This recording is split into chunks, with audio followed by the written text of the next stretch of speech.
Hi guys, it's Ariel Grey. Welcome back to my channel. Today I'm going to be talking about a few things, but more importantly, you guys are just going to get ready with me while I get ready for my first photo shoots in 2 years. Every time I get ready for a photo shoot, I start off with skincare. Last 2 years have been really crazy. I have been through a lot, both medically and, I use the camera for this, I'm a little too short to see my lips, both medically and romantically and just life in general. I went through some really hard stuff. Ended up really sick from something called Ciprofloxicantoxicity.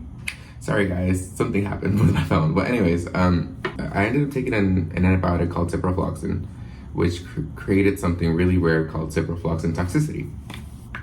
So that's kind of the beginning of why I stopped making YouTube videos for a while and stopped acting and modeling in general. But basically, ciprofloxacin causes inflammation in your nervous system and in your tendons. So it swells up your tendons. I was able to recognize the signs that something was wrong about 7 doses into taking ciprofloxacin. And I remember I didn't understand what was going on. I was unable to think clearly. I'm gonna get red because my skin is really sensitive. But I was unable to think clearly, I was unable to see clearly, I was unable to function. It was really rough on me. For about 2 months, I laid in bed trying to recover while doctors pumped me with multiple medications, trying to alleviate not just the symptoms, but trying to bring the swelling down. Ended up, oh look how red I am guys, I look like a little tomato. But ended up developing what's now considered a temporary case of AFib. I think it's called paroxysmal or proximal AFib. It's a variation of AFib, basically, that it's not consistent and it's not there all the time. But I've been cleared from that as well after, I did a lot of testing. I went to a cardiologist, did an echosonogram. They also put me on the treadmill for a stress test, made me run. And back then I was 165 pounds. So I did it for 20 minutes. They couldn't find anything, and I also wore a portable heart monitor for about, I think it was 30 days. This really cool company, what they do is they send you a phone and they send you it's like a little patch, and what you do is you connect the sensor to the patch, and the patch has a battery. It charges the sensor, so you put it right in the middle of your heart. I think it was, no, actually you put it right here. This is where I had it for a month. And then the phone you just charge, every few days. And anytime you feel like you're having an episode or you feel like something's wrong with your heart or something's going on, you use that phone to make a report. And then you report your symptoms, you report what's going on, and it saves the time, date, and it saves the 5 minutes of whatever's going on. It bookmarks it, but the doctor's able to see all 30 days to see if there's something wrong. Basically, my cardiologist couldn't find anything. He ended up clearing me. He told me that most likely, if it was the case of AFib, it was really temporary and that it had resolved on its own. They told me that it was resolving on its own and that they weren't concerned about it being a long-term issue. Well, I still had a lot of anxiety from okay, am I gonna get another AFib episode? And if I do, am I gonna be ready? Right before the cardiologist cleared me, they tried a couple heart medications to make sure that it was, I had something in case it did happen and it turned out to be serious. So they ended up giving me heart medication. Did not work. It was too strong. I felt faint all the time. I felt like I was literally gonna pass out. And after them trying 3 different heart medications like metoprolol, propranolol, I forgot what else they gave me. My doctors ended up concluding that they needed to keep me relaxed because I was also suffering severe anxiety at that point. They put me on Xanax twice a day for about 3 months. And I never knew the devastating effect of Xanax. Not only did my body get dependent on Xanax, I gained 50 pounds in 3 months off Xanax. It slowed down my metabolism. Once they figured out that it was temporary and that I wasn't gonna be suffering from AFib, or at least not in the foreseeable future, they took me off Xanax. Well, now I was 205 pounds. I was really insecure. I had already told my agency hey, this is going on. Ended up speaking to them again about it, and they said, you know what, take an extended leave of absence. Take as much time as you need. We'll be here when you get back. So I told them, okay, like, if you guys are telling me this, then fine. You know, I had been booked on for a couple movies and stuff during COVID, because this was still towards the end of COVID. My agency was very supportive, and they told me, you know, like, take as much time as you need to recover. We're gonna be here. We're not worried. We know you have a career. And honestly, they were like, we'd rather you be 100% than be on set struggling. So they told me, you know, it's time. We're gonna go ahead and not only give you the break, but we're also going to make sure that all the jobs you were booked for, which were movies, 3 different movies, that they know not to expect you on set. And I got really sad about that. It sucked because they were my first real acting projects. So it was hard. I went into kind of depression because there was days where I thought I was gonna die, where I was just laying in bed, not just anxious, but like freaked out, not knowing what was gonna happen with my future.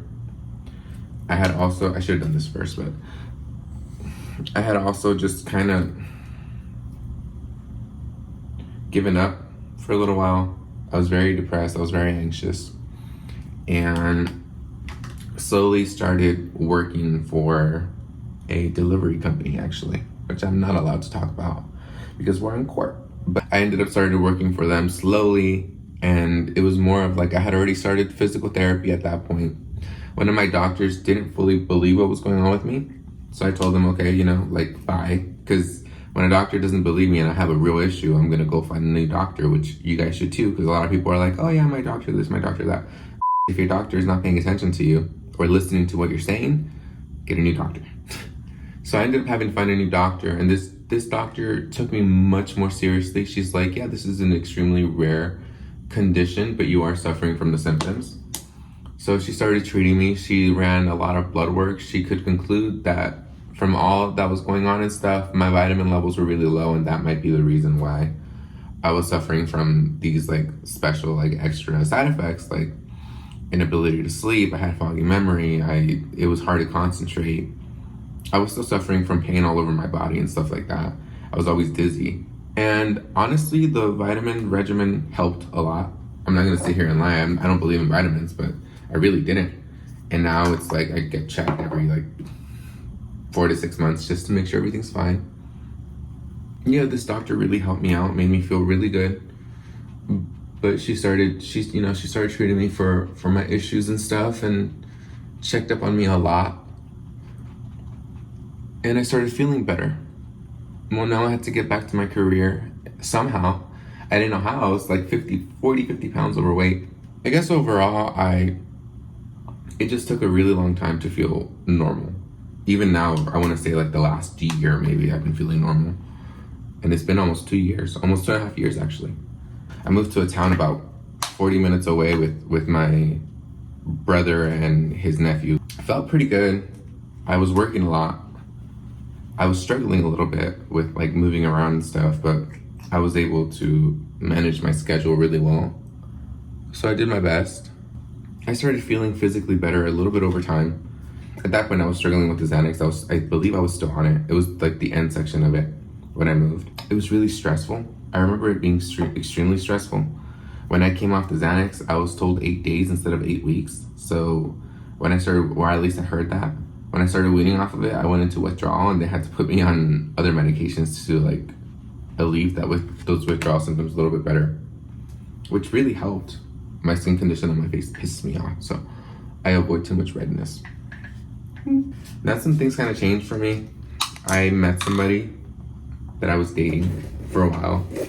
Really, this was really probably like my first real relationship in years, because I've been single. I was single for a long time. I ended up dating this guy for a while. Things were really good at first. Things were great at first, actually. I'm not even gonna lie. I thought maybe I had met somebody to build something long-term with, and that was the goal with this person. For about the next 8-9 months, I think we started dating in August of, at this point we're in August of 2023. We started officially dating in August, but we spoke for for like a month before even meeting. So we spoke through all of July. And it was fun. I'm not gonna sit here and complain. Like it was a good time, but then, you know, after like 6 months, there was a lot of things that had changed in the relationship, and it was really rough. I didn't understand it. I tried to understand it. I'm a pretty understanding person. I was deeply in love with this person. I'm not gonna sit here and lie. I was deeply in love with this person. It wasn't the right fit. Anyways, I'm not gonna sit here and talk bad about somebody. I actually really loved this person, cared about this person a lot. My best friend used to say this smelled like clean nurse balls, which is I still don't understand how he came to that conclusion. I ended up dating this person for a while. It's just things got really hard between us, and as much as I tried holding on, and I even wanted a future with this person, even though we were struggling, even though he was going through something, I still wanted a future with this person. But when I started bringing up the fact that I wanted a future, things changed. Me wanting to talk about our future led to our breakup, which is terrible. But you know, we've been broken up for about 4 or 5 months now, and I've been healing and doing well. Oh, guys, look, before I forget, this is where I put my makeup brushes. It has my name, and it's made out of leather. It's beautiful. I love this thing. I just got back to modeling literally a week ago, and I'm at my first 2 photo shoots, which is awesome. I've managed to lose in the last 4 months with diet, exercise, and help from my doctor. I've lost 37 pounds. I'm still about 7 pounds from my goal for modeling, for where I feel comfortable enough to be like, okay, yeah, let's do this. And then from there, I'm still, I want to say like 10 pounds from my runway goal. I managed to book 2 modeling gigs, and I'm excited. That's what I'm in town in LA right now for. I'm in downtown LA, which has been really fun already. I arrived here last night. That's kind of the story, like a really quick story of what I've been doing the last 2 years. It's just going through some stuff medically. Obviously some other stuff happened, but I don't have time to get into all that right now. I'll probably, like my mom almost died at some point, and we had adopted one of my nieces who lived with us for a while during that time too. So it's just like, I was managing the ranch for a while after my mom was recovering and stuff like that. Ultimately, I just want to let you guys know, like, I'm doing good and I'm returning to YouTube. I know at this point I don't really have much of a following at all. That's because I had barely started when I got really sick. You know, this point forward, I'm gonna be focused on growing my YouTube channel. I still have to do my hair. I've been deemed to be skilled enough to do my own stuff. I even used to do my own haircut, but I got over that. I was like, nope, I'm not doing my own haircut. More before a show. Even though I've been struggling with all that, I feel like it's time for me to come back to modeling, come back to what I need to do, what I want to do, my job, my career, my life. And I'm trying. I'm nervous because it's my first time on camera in 2 years. I've tried to come back, like not even just YouTube, I just mean like in general for my job, like camera wise. Being in front of a camera for pictures and stuff. I have videos up on my YouTube that will teach you step by step how to do this. It's been 4 months and I still think about my past relationship here and there. Because like I said, I really did care about this person. When I started these conversations, I never thought they would lead to our breakup. I'm hoping that this is the beginning of longevity in my career. I have had a career in this. It's just, you know, it's kind of been in stages. In Chicago, I used to do a lot of runway. Modeling is a struggle. I'm getting to an age where I don't want to age out of modeling, but also modeling isn't my first focus anymore, like when I was younger. Right now, it's like acting and maybe getting like something a little more solid, like a lead on a TV show. More specifically, I'd love to be on like a sci-fi show. I am in a little bit of a hurry. I need to be out of here in about 20 to 30 minutes, and I still need to pack a couple things. My first photo shoot's at 6 p.m. and most likely will go until like 8:30. My second shoot is at 10 p.m. And that was probably only gonna be like half an hour to an hour because it's in one location and it's one specific. I'm modeling for a photographer who I've worked with before, and I know he's very efficient. He's very quick at what he does, and I'm actually getting notifications about it right now. I'm gonna try to post more, and I'm gonna try to really like get a lot of my content out finally. I do want to focus on like getting modeling and acting content out there so that you guys can not only see the struggles, but also like how fun it could be. Because technically, yes, I have experience as a model, but I'm restarting my career. So I really want to teach people what it's like towards the beginning of a career. I may already have a portfolio, but it's something I'll probably make a video about, because a lot of people don't know that they need a portfolio or how to start a portfolio, which is not that hard, but it's not the easiest thing to do. You need variety, but I will be making a video on that, and I hope you guys stick around for the ride. I am gonna style this really quickly off camera, and I'll show you guys the finished result of my hair and makeup. Okay, yeah, so this is kind of like the look that I'm going to set with, you know, the shoes that I'm wearing, because I'm barefoot. I really hope you guys enjoyed my video. Like I said, I will be posting more soon, so please like, follow, share if you want to see more. I really hope you guys enjoyed my content. I'll see you guys. Bye. I'm like so late for this photo shoot.